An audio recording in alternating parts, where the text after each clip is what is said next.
আলহামদুলিল্লাহ, সমস্ত প্রশংসা সেই মহান আল্লাহ পাক রব্বুল আলামিনের জন্য, যিনি আমাকে আপনাকে বড় ভালোবেসে বিভিন্ন কাজ থেকে বিরত রেখে তিনার হুকুমকে আদায় করার পরে তিনার প্রিয় হাবিব সাল্লাল্লাহু তাআলা আলাইহি ওয়াসাল্লামের জীবন কাহিনী শোনার জন্য আসার এবং বলার তৌফিক দান করেছেন।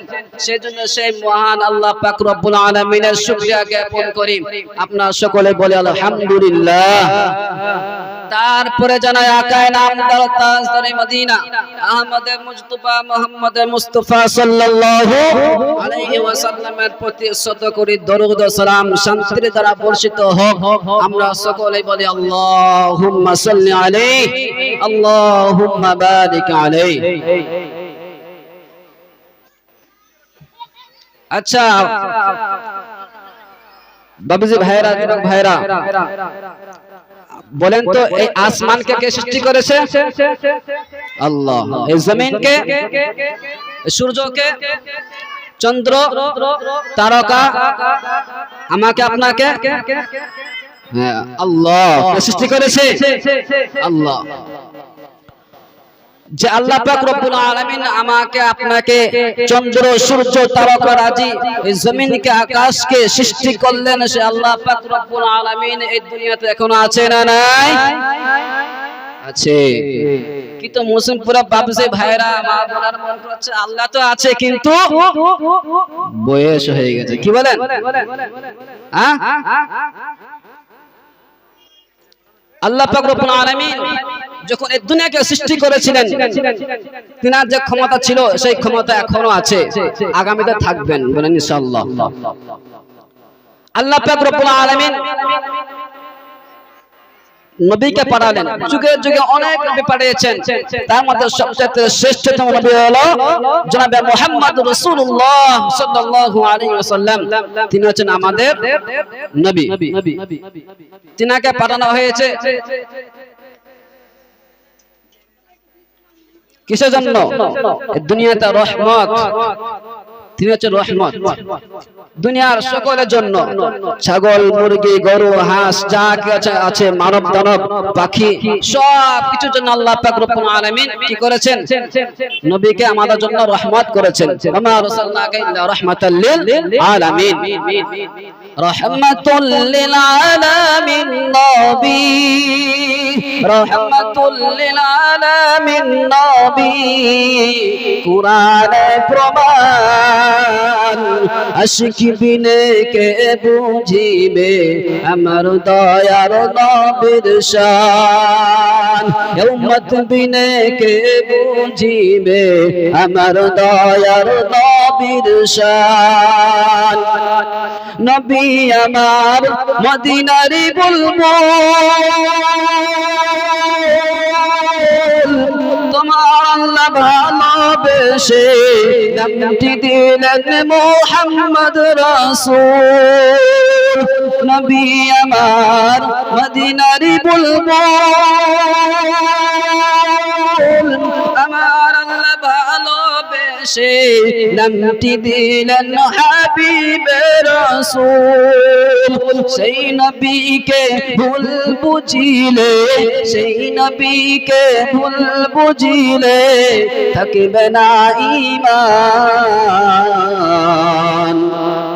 উম্মত বিনে কে বুঝিবে আমার দয়ার নবীর শান, আশিক বিনে কে বুঝিবে আমার দয়ার নবীর শান। নারে তাকবীর।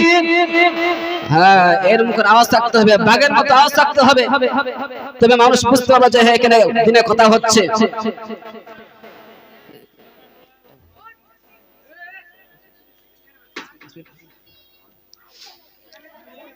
আল্লাহ পাক রব্বুল আলামিনের নবী জনাবে মুহাম্মদ রাসূলুল্লাহ সাল্লাল্লাহু তাআলা আলাইহি ওয়াসাল্লামকে কাফেররা জিজ্ঞাসা করলো, ইয়াসআলুনাকা আনিস সাআতি আইয়ানা মুরসাহা, হে নবী আপনি বলে দিন, আপনি যে কিয়ামতের দাবি করছেন সেই কিয়ামত কখন আসবে? এই প্রসঙ্গে আল্লাহ পাক রব্বুল আলামিন বিভিন্ন জায়গাতে আয়াত নাযিল করেছেন। ইদাস সামাউ ফাতারাত ওয়া ইদাল কাওয়াকিবু ইনতাসারাত ওয়া ইদাল বিহারু ফুজ্জিরাত ওয়া ইদাল কুবুরু বু'সিরাত। এভাবে আল্লাহ পাক রব্বুল আলামিন অনেকগুলো কিয়ামতের নিশানা দিয়েছেন। যখন দেখবে দুনিয়ায় কোটি কোটি, এই যে সূর্য কোটি কোটি দূরে আছে, কোটি কোটি মাইল দূরে এসে সূর্য মাথার উপরে চলে আসবে, তারকাগুলো খসে খসে পড়বে, সমস্ত কিছু ধ্বংস হয়ে যাবে, তখন কিয়ামত জন্মে সংগঠিত হয়ে যাবে। কিয়ামত যখন সংগঠিত হয়ে যাবে, সেই কিয়ামতের ময়দানটা কেমন হবে বলা হয়েছে, লিকুল্লি মিনহিম মিনহুম ইয়াওমা ইযিন শাআনুন ইউগনি। সেই দিন প্রত্যেকটি মানুষের জন্য এত ভয়ানক হবে, এত ভয়ঙ্কর হবে, প্রত্যেকটি মানুষ পেরেশান পেরেশান পেরেশান হয়ে যাবে। আমার কি হবে, আমার কি হবে, ইয়া নাফসি ইয়া নাফসি ইয়া নাফসি। শুধু আমরা নয়, প্রত্যেকটি নবী তারাও পেরেশান হয়ে যাবে, তারা বলবেন ইয়া নাফসি ইয়া নাফসি ইয়া নাফসি, আমার কি হবে, আমারও হবে। যতগুলো উম্মত আছে, যতগুলো নবী আছে, 1,24,000 পয়গম্বর, প্রত্যেকটি নবীর উম্মতেরা তারা সেই কাল কিয়ামতের ময়দানে একসঙ্গে হয়ে যাবে। একসঙ্গে হওয়ার পরে তারা যখন পেরেশান হয়ে যাবে, তখন কি করবে জানেন? তিনারা বলবে যে আমরা তো কিছু করতে পারছি না। ইয়াউমা ইয়াফিরুল মারউ মিন আখি, নিজের আত্মীয় স্বজনের মধ্যে তারা যাবে, ভাইয়ের কাছে যাবে, স্ত্রীর কাছে যাবে, কিন্তু কেউ কাউকে ধরা দেবে না। কাল কিয়ামতের ময়দানে সকলে ফিরে যাবে, সকলে পালিয়ে যাবে। ইয়াউমা ইয়াফিরুল মারউ মিন আখি, যে সকলে পালিয়ে যাবে নিজের আত্মীয় স্বজনের জন্য। কালকে কিয়ামতের ময়দানে কেউ ধরা দেবে না। তখন তারা মানুষরা, প্রত্যেকটি মানুষ সেই উম্মতগুলো এক জায়গা হয়ে যাবে। তারপরে বলবে, তারা যাবে কোথায় যাবেন? সাইয়্যিদুনা আদম আলাইহিস সালাতু ওয়াস সালামের কাছে যাবে, বলবে ফাশফা'না ইলা রাব্বিক। ও নবী, আপনি তো প্রথম নবী, আপনি তো আদম, আপনি তো আমাদের জন্য সুপারিশ করে দিন, আমাদের জন্য আমরা আজকে পেরেশান হয়ে আছি, আমাদের কি হবে, আপনি একটু সুপারিশ করে দিন আপনার রবের কাছে। তখন আদম আলাইহিস সালাম বলবেন, আমি একটু ভুল করেছিলাম, আমাকে বলা হয়েছিল ওই গাছটির কাছে যেতে মানা করেছিল, কিন্তু আমি ভুল করেছি, আমি পারবো না। তিনি বলবেন, যাও তোমরা নূহ নবীর কাছে যাও, সেখানে তিনি এভাবে করে প্রত্যেকটা নবীর নাম বলে দিবে, ইয়াকুব আলাইহিস সালাম, নূহ আলাইহিস সালাম, মুসা আলাইহিস সালাম, লূত আলাইহিস সালাম, প্রত্যেকটা নবীর কাছে, সুলাইমান আলাইহিস সালাম থেকে নিয়ে প্রত্যেকটা নবীর কাছে, ঈসা আলাইহিস সালাম, প্রত্যেকটা নবীর কাছে তারা যাবে, কিন্তু কেউ কাল কিয়ামতের ময়দানে ধরা দেবে না। তারা নিজেই আফসোস করবে, প্রত্যেকটি নবীগণ, তারা প্রত্যেকটি নবীগণ সেই কিয়ামতের ময়দানে আফসোস করবে, বলে ইয়া নাফসি ইয়া নাফসি, আমার কি হবে, আমারও কি হবে। কিন্তু একজন আছে, তারা সকলে যখন এই সমস্ত দেখবে যে নবীরাও ইয়া নাফসি বলছে, তারাও আমাদের কোনো সুপারিশ করতে পারছেন না, তারা তখন কি করবে, যে একজন নবী বলবে যে তোমরা যাও অমুক জায়গাতে একজন আছে, তিনি তোমাদের সুপারিশ করতে পারে। তখন তেনারা চলে যাবে, যাওয়ার পরে দেখবে যে একজন আছে, একজন নবী, তিনি হলেন আমার আপনার নবী জনাবে মুহাম্মদ রাসূলুল্লাহ সাল্লাল্লাহু আলাইহি ওয়াসাল্লাম। তিনার কাছে যাবে, তিনি বলছেন, তিনি মাকাম মাহমুদের কাছে, তিনি বলছেন ঘুমিয়ে শুয়ে আছেন, কি অবস্থা জানেন? সেজদা অবস্থায় বলছে, আল্লাহর কাছে দোয়া চাইছেন, আল্লাহ ইয়া রাব্বি উম্মতি ইয়া রাব্বি উম্মতি। তিনি উম্মতের ফিকির, প্রত্যেকটা নবীগণ নিজের ফিকির নিয়ে আছে, কিন্তু কাল কিয়ামতের ময়দানে আমার আপনার নবী তিনি ইয়া রাব্বি হাবলি উম্মতি ইয়া রাব্বি হাবলি উম্মতি, আমার উম্মতের কি হবে, আমার উম্মতের কি হবে। সেদিন তিনি উম্মতের ফিকিরে থাকবেন।